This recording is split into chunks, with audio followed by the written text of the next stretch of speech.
Top. Bonjour, François Cruau, conseiller culinaire pour le groupe Electrolux.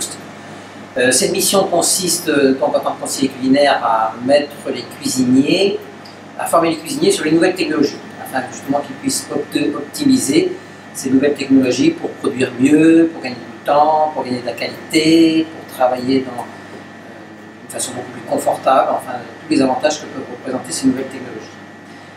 Aujourd'hui, on va un petit peu vous parler, comment dirais-je, de tout ce que peut représenter comme avantage un four mix. Un four mix bien utilisé aujourd'hui en cuisine, c'est 40, 50, 60 manipulations au moins. Donc tous les four mix aujourd'hui sont occupés d'une fonction vapeur, qui consiste dans laquelle on va pouvoir cuire tout ce qu'on cuit dans une casserole d'eau, entre guillemets. Ça part aussi bien, soit cuire du sous-vide éventuellement, soit éventuellement cuire des œufs durs, cuire des légumes, faire pocher des poissons. Et l'avantage qu'il y a sur cette position vapeur, c'est qu'elle est bien sûr thermostatée, c'est-à-dire qu'on va pouvoir cuire à la température que l'on veut, suivant le produit qu'on souhaite cuire, afin qu'il cuise dans de meilleures conditions.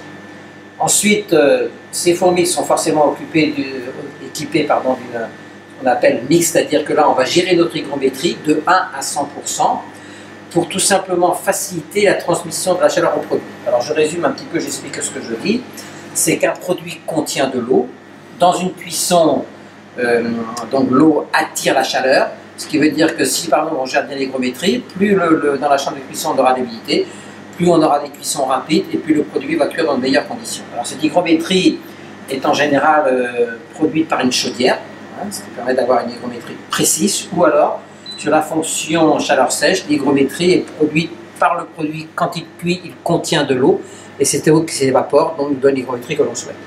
Donc plus on va cuire dans un milieu, plus le produit contient de l'eau, donc plus il relative à la chaleur, et plus on cuit dans un milieu humide, évidemment, plus on raccourcit les temps de cuisson, moins on perd de poids, moins on durcit les produits, et plus on garde de moelleux. Particularité, bien sûr, on gère notre température au degré près. Il y a également une fonction ici qu'on appelle Eco-Data, qui nous sert tout simplement à peaufiner les cuissons, qui nous sert en particulier sur les cuissons basse température et sur les cuissons de nuit pour cuire des produits fragiles. Parce que quand on applique cette fonction, si l'exemple là qui est mentionné est de 20, et bien tout simplement on aura 20 degrés de différence entre notre produit et la chambre. Au fur et à mesure que notre produit prend 1 degré, la chambre prend 1 degré et on gardera toujours ces 20 degrés d'écart. Tout simplement, ça nous facilite. Donc les produits sont moins agressés par la chaleur, on court-circuite des pertes de poids et on ne contracte pas les fibres et on améliore donc forcément tous les process de cuisson. On cuit donc bien sûr soit éventuellement avec le temps ou la sonde. Les sondes donc sont en général 6 points, un point d'ancrage tous les centimètres et demi, ce qui nous permet d'avoir des cuissons précises au demi-degré près. Quelques fonctions plus, qui nous permettent également de peaufiner les cuissons. Par exemple, vous pouvez réinjecter de l'eau sur une cuisson de pain, sur un produit qui demande à décoller comme un feuilletage, une pâte à brioche, etc. Et puis également, bien sûr, jouer avec le ventilateur, suivant ce qu'on cuit dedans, soit en pleine vitesse, ou en demi-vitesse, ou c'est séquentiel. Enregistrement de recettes, départ différé, et également une demi-cuisson sur les cuissons basse température, de manière que là, au lieu d'utiliser par exemple les 15 kW de puissance du four, on va n'utiliser que 7, ce qui bien sûr d'abord nous permet de mieux réguler sur les cuissons basse température, mais également aussi de faire des économies d'énergie. Voilà. Donc un four mix, je le disais tout à l'heure, c'est 40-50% de manipulation en moins. Je prends un exemple tout simple. Si je dois cuire par exemple des œufs durs, je prends ma casserole, je mets de l'eau, je fais bouillir, je mets les œufs un à un, je fais attention de ne pas les casser, ensuite je les égoutte et je les refroidis. Dans un four mix, je vais mettre mon four en vapeur, donc à 100 degrés. Je mets mes œufs durs dans mon bac gastro perforé et 10-12 minutes après, mes œufs durs sont cuits. Donc sur une simple cuisson comme ça, on remarque tout simplement qu'on va avoir 50-60% de manipulation en moins, avec les risques d'accident bien sûr que ça comporte. Et aujourd'hui, au niveau du refroidissement, en général, les cuisines sont toujours équipées aussi de cellules de refroidissement. Donc je cuis mes œufs durs, je les passe en cellule et en 2 coups de cuillère à peau, j'ai fait ma production. C'est pareil, c'est exactement le même topo, bien sûr, pour une cuisson de légumes verts, ou même éventuellement une cuisson également aussi de fruits de mer.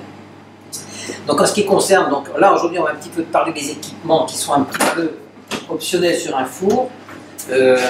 Un four mix, d'avoir un four mix c'est bien, mais d'avoir une plâtrerie adaptée, c'est encore mieux, parce que tout simplement, là encore, une fois de plus, le chef va pouvoir gagner du temps, cuire mieux, cuire plus vite, cuire dans de meilleures conditions, Hein, on a l'exemple là par exemple des plaques de marquage. Là ce sont des plaques lisses qui nous permettent tout simplement de remplacer une plancha lisse. Plaque de marquage raidurée qui nous remplace une plancha raidurée. Et une plaque à barreaux qui nous permet tout simplement de cuire par exemple une côte de bœuf.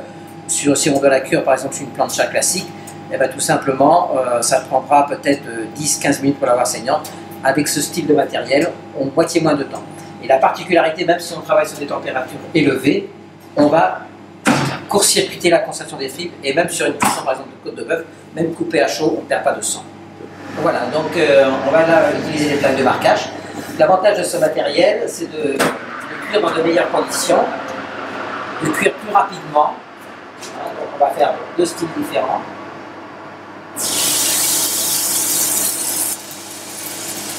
Donc là on disait qu'on a plancha raidurée, ma plaque de marquage raidurée, plaque de marquage à barreaux et une plaque lisse.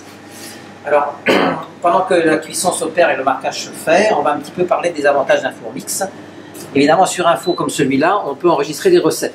Hein, et le chef ici, par exemple, a enregistré des recettes sur plusieurs faces, tout simplement pour peaufiner les cuissons, et puis également aussi pour cuire le produit dans de meilleures conditions, faire des économies d'énergie. Je prends l'exemple, par exemple, aujourd'hui, un rôti, avec ce genre de four, on peut par exemple le commencer en vapeur, hein, une vapeur à 100 degrés, 100% d'hygrométrie, en mettant la sonde à 45 hackers.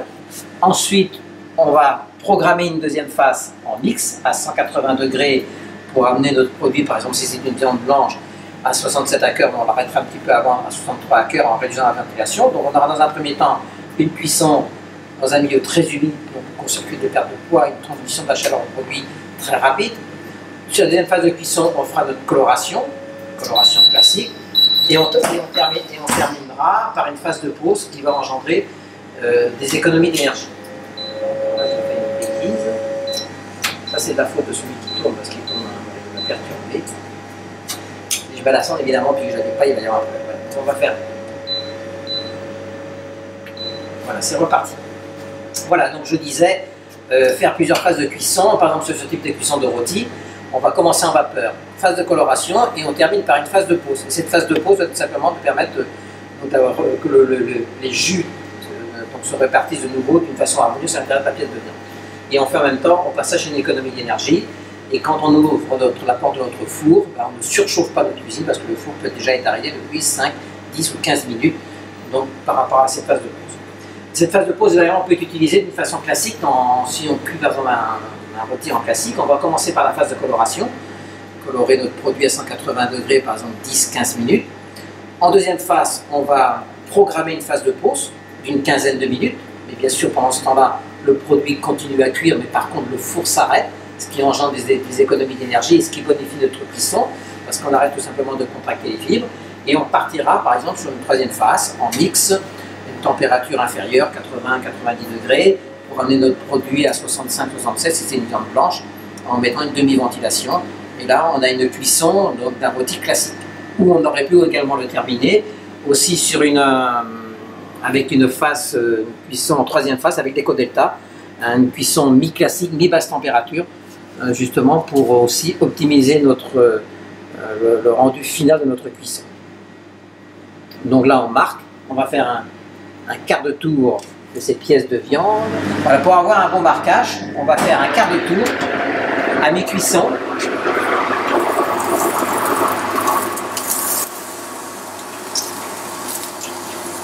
La pièce du bas, bien entendu, parce que c'est une mémoire lisse. Ça nous permettra d'avoir un marquage comme on fait si on travaillait sur une plancha ou une grillade classique.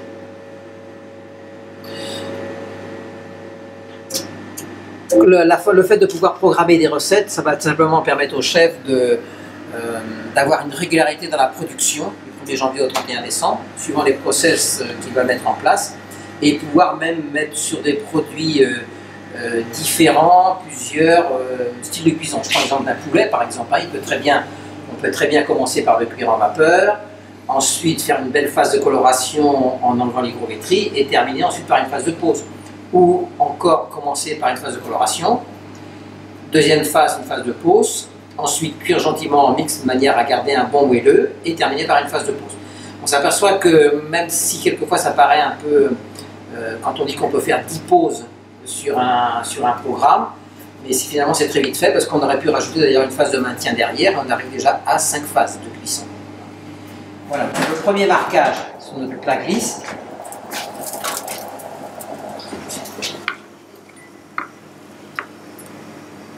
Chef, qu'est-ce que tu en penses? Ça va. C'est joli, hein? Bien doré. Ouais. Le deuxième marquage sur la plaque granulée qui correspond en général plutôt pour des pièces moyennes.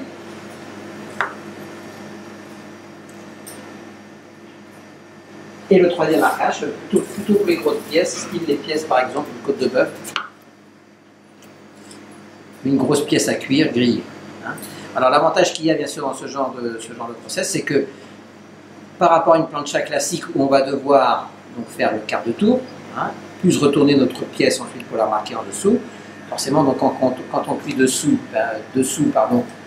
on refroidit le dessus et sur les côtés. Là dans notre four on va cuire aussi bien dessus, dessous et sur les côtés. Alors je ne sais pas, j'ai pas regardé le résultat de cuisson, mais je suppose que un peu juste ça. Et on remarquera, même si c'est coupé à chaud, on ne contracte absolument pas les fibres, donc on n'a absolument pas de jus qui sort d'une pièce de viande, parce que ça cuit avec une certaine rapidité, même si les conditions 200-250 degrés c'est élevé. Hein, comme ça cuit assez vite, les fibres n'ont pas le temps d'être contractées. Donc l'avantage d'avoir une plâterie adaptée, y compris dans un four mix. C'est aussi vrai qu'un four mix aide énormément le chef. D'ailleurs, c'est une pièce indispensable aujourd'hui en cuisine. Hein. Tous les cuisines également aujourd'hui sont équipées de four mix, ce qui raccourcit d'ailleurs considérablement la taille des fourneaux. Donc c'est une pièce importante, mais quand on a la plâterie adaptée, on optimise davantage notre four mix. Donc on va regarder un petit peu les programmes qui sont rentrés dedans. Donc là-dessus.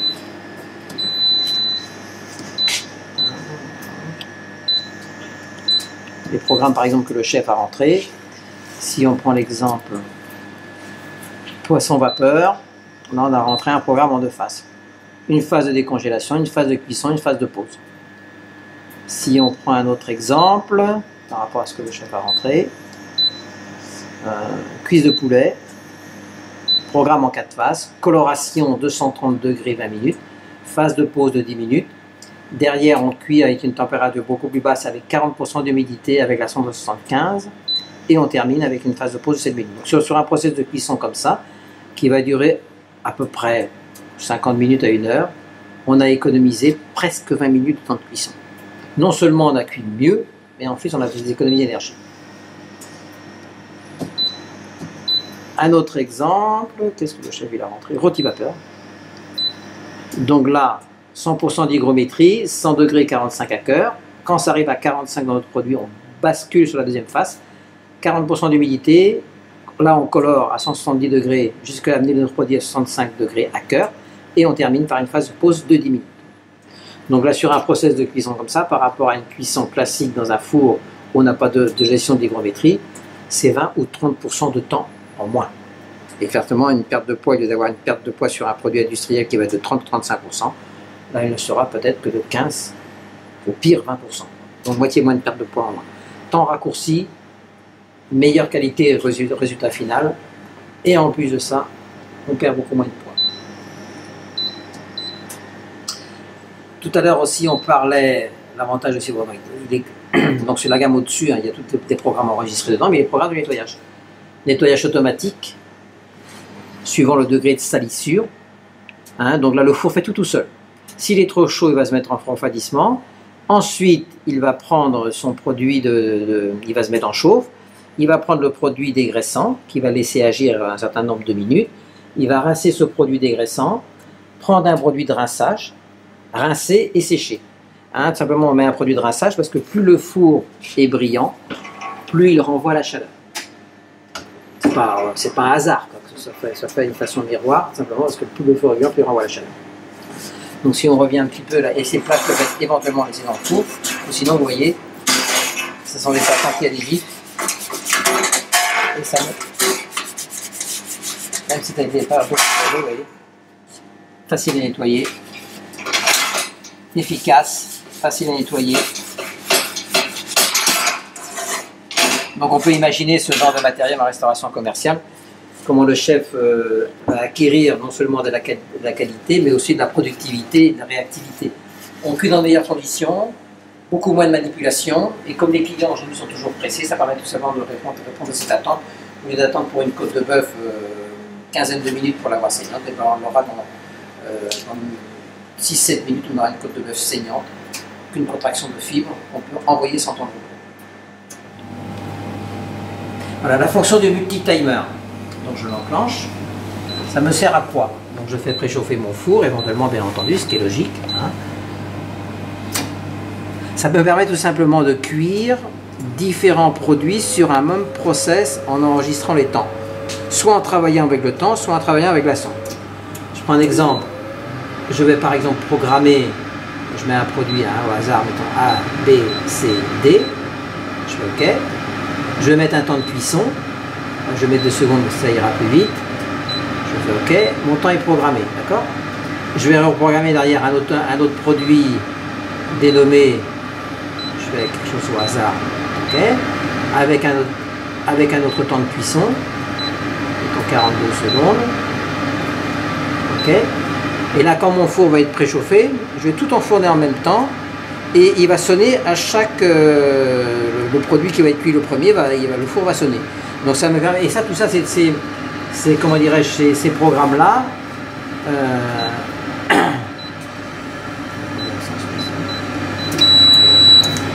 Donc là, si j'enfourne, c'est parti. Donc il va se réactualiser. Voilà. Il commence à décompter. Donc ça permet, je sais pas, j'imagine en restauration commerciale, j'ai à cuire un rôti, j'ai à cuire une tarte, j'ai à cuire un autre truc. Il faut que ce soit bien sûr le même process, évidemment. Hein. Pas cuire vapeur et puis mix en même temps. Hein. Et ça va mettre simplement, même si le gars il reste pas devant, hop, le four sonne, je sais qu'il faut que je désenfourne ma tarte. Le four sonne, je sais que mon rôti est cuit.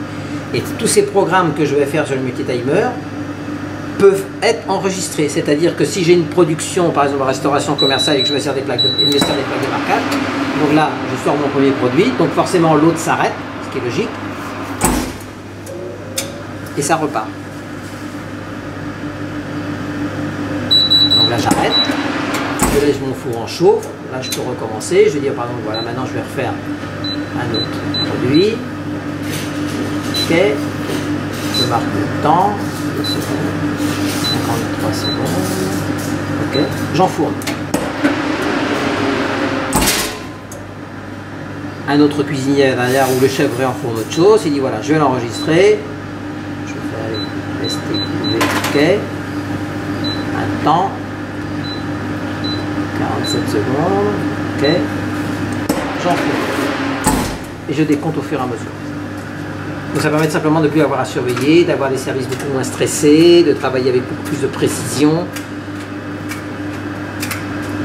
d'avoir une production parfaitement maîtrisée. Hein, et je vois là le temps, mon four réglé à 160, j'ai demandé 160, il régule bien parfaitement à 161, hein, ou de près c'est normal. Mon temps, mon premier produit qui va être à désenfourner, le deuxième derrière. Donc je peux utiliser soit, ça peut être sur le travail, avec n'importe quoi, mais c'est sur les plaques de marquage, j'imagine que si jamais je fais cuire différents produits, par exemple un poisson, une viande, une pâtisserie piécée, je peux tout faire ça au fur et à mesure, sans avoir à me stresser. Le multi-timer.